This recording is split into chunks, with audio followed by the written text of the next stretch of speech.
दोस्तों, जब भी इस दुनिया में प्रेम की मिसाल दी जाती है तो राधा श्री कृष्ण का नाम सबसे पहले लिया जाता है। राधा श्री कृष्ण के प्रेम को जीवात्मा और परमात्मा का मिलन कहा जाता है। राधा श्री कृष्ण का बचपन का प्यार थी। श्री कृष्ण जब 8 साल के थे तब दोनों ने प्रेम की अनुभूति की। राधा श्री कृष्ण के दैवीय गुणों से परिचित थी। उन्होंने जिंदगी भर अपने जीवन में प्रेम की स्मृतियों को बनाए रखा। यही उनके रिश्ते की सबसे बड़ी खूबसूरती है। कहा जाता है कि श्री कृष्ण को 2 ही चीजों से सबसे ज्यादा प्रिय थी और यह दोनों चीजें ही एक दूसरे से गहराई से जुड़ी हुई थी। वो दोनों चीजें थी, एक बांसुरी और दूसरी राधा। वो श्री कृष्ण की बांसुरी की धुन ही थी जिससे राधा श्री कृष्ण की ओर चली गई। राधा की वजह से ही श्री कृष्ण बांसुरी को हमेशा अपने पास ही रखते थे। भले ही राधा और श्री कृष्ण का मिलन नहीं हो सका, लेकिन उनकी बांसुरी हमेशा उनको एक सूत्र में बांधे रही। श्री कृष्ण के जितने भी चित्रण मिलते हैं उनमें बांसुरी जरूर रहती है। बांसुरी श्री कृष्ण के राधा के प्रति प्रेम का प्रतीक है। वैसे तो राधा से जुड़े अलग अलग विवरण मौजूद हैं, लेकिन एक प्रचलित कहानी आपको इस वीडियो में आगे आपको बता रहे हैं। भगवान श्री कृष्ण और राधा पहली बार तब अलग हुए थे जब कंस ने बलराम और श्री कृष्ण को मथुरा में आमंत्रित किया।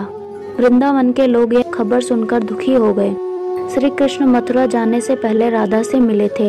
राधा श्री कृष्ण के मन में चल रही हर गतिविधि को जानती थी। राधा को अलविदा कहकर श्री कृष्ण उनसे दूर चले गए।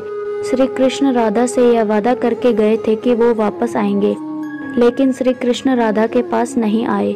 उनकी शादी भी रुक्मणी से हुई। रुक्मणी ने श्री कृष्ण को पाने के लिए बहुत जतन किए। श्री कृष्ण के लिए वह अपने भाई रुक्मी के खिलाफ चली गई। राधा की तरह वह भी श्री कृष्ण से प्यार करती थी।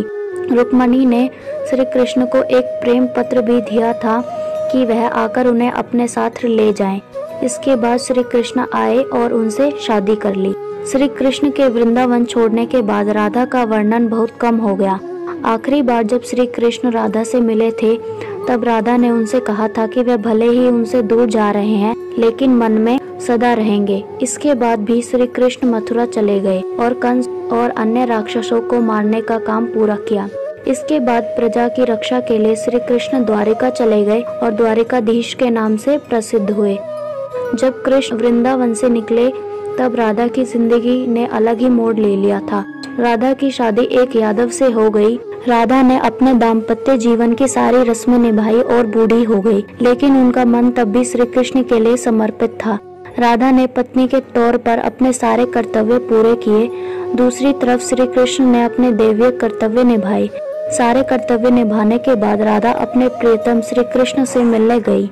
तब वे द्वारिका पहुंची तो श्री कृष्ण के सत्यभामा और रुक्मणी से विवाह के बारे में सुना, लेकिन वो दुखी नहीं हुई। जब श्री कृष्ण ने राधा को देखा तो वो बहुत प्रसन्न हुए।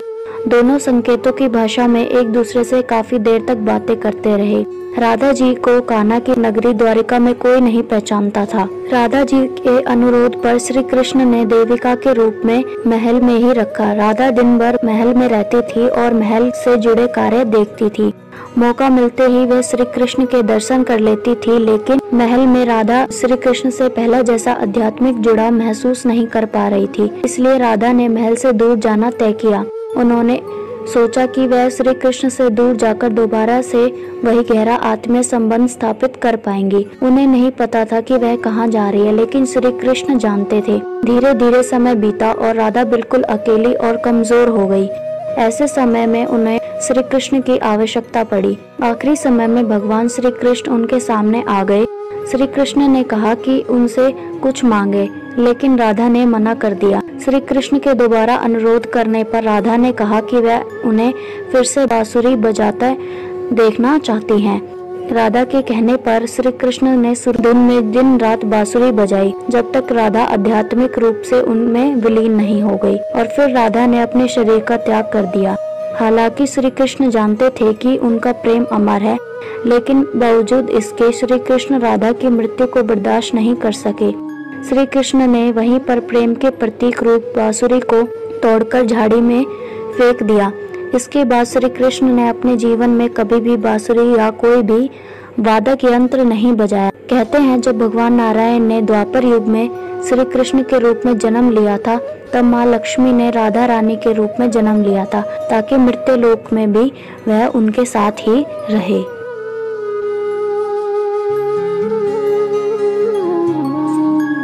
दोस्तों, जब भी इस दुनिया में प्रेम की मिसाल दी जाती है तो राधा श्री कृष्ण का नाम सबसे पहले लिया जाता है। राधा श्री कृष्ण के प्रेम को जीवात्मा और परमात्मा का मिलन कहा जाता है। राधा श्री कृष्ण का बचपन का प्यार थी। श्री कृष्ण जब 8 साल के थे तब दोनों ने प्रेम की अनुभूति की। राधा श्री कृष्ण के दैवीय गुणों से परिचित थी। उन्होंने जिंदगी भर अपने जीवन में प्रेम की स्मृतियों को बनाए रखा। यही उनके रिश्ते की सबसे बड़ी खूबसूरती है। कहा जाता है कि श्री कृष्ण को 2 ही चीजों से सबसे ज्यादा प्रिय थी और यह दोनों चीजें ही एक दूसरे से गहराई से जुड़ी हुई थी। वो दोनों चीजें थी, एक बांसुरी और दूसरी राधा। वो श्री कृष्ण की बांसुरी की धुन ही थी जिससे राधा श्री कृष्ण की ओर चली गई। राधा की वजह से ही श्री कृष्ण बांसुरी को हमेशा अपने पास ही रखते थे। भले ही राधा और श्री कृष्ण का मिलन नहीं हो सका, लेकिन उनकी बांसुरी हमेशा उनको एक सूत्र में बांधे रही। श्री कृष्ण के जितने भी चित्रण मिलते हैं उनमें बांसुरी जरूर रहती है। बांसुरी श्री कृष्ण के राधा के प्रति प्रेम का प्रतीक है। वैसे तो राधा से जुड़े अलग अलग विवरण मौजूद हैं, लेकिन एक प्रचलित कहानी आपको इस वीडियो में आगे आपको बता रहे हैं। भगवान श्री कृष्ण और राधा पहली बार तब अलग हुए थे जब कंस ने बलराम और श्री कृष्ण को मथुरा में आमंत्रित किया। वृंदावन के लोग यह खबर सुनकर दुखी हो गए। श्री कृष्ण मथुरा जाने से पहले राधा से मिले थे। राधा श्री कृष्ण के मन में चल रही हर गतिविधि को जानती थी। राधा को अलविदा कहकर श्री कृष्ण उनसे दूर चले गए। श्री कृष्ण राधा से यह वादा करके गए थे कि वो वापस आएंगे, लेकिन श्री कृष्ण राधा के पास नहीं आए। उनकी शादी भी रुक्मणी से हुई। रुक्मणी ने श्री कृष्ण को पाने के लिए बहुत जतन किए। श्री कृष्ण के लिए वह अपने भाई रुक्मी के खिलाफ चली गई। राधा की तरह वह भी श्री कृष्ण से प्यार करती थी। रुक्मणी ने श्री कृष्ण को एक प्रेम पत्र भी दिया था कि वह आकर उन्हें अपने साथ ले जाएं। इसके बाद श्री कृष्ण आए और उनसे शादी कर ली। श्री कृष्ण के वृंदावन छोड़ने के बाद राधा का वर्णन बहुत कम हो गया। आखिरी बार जब श्री कृष्ण राधा से मिले थे तब राधा ने उनसे कहा था कि वह भले ही उनसे दूर जा रहे हैं, लेकिन मन में सदा रहेंगे। इसके बाद भी श्री कृष्ण मथुरा चले गए और कंस और अन्य राक्षसों को मारने का काम पूरा किया।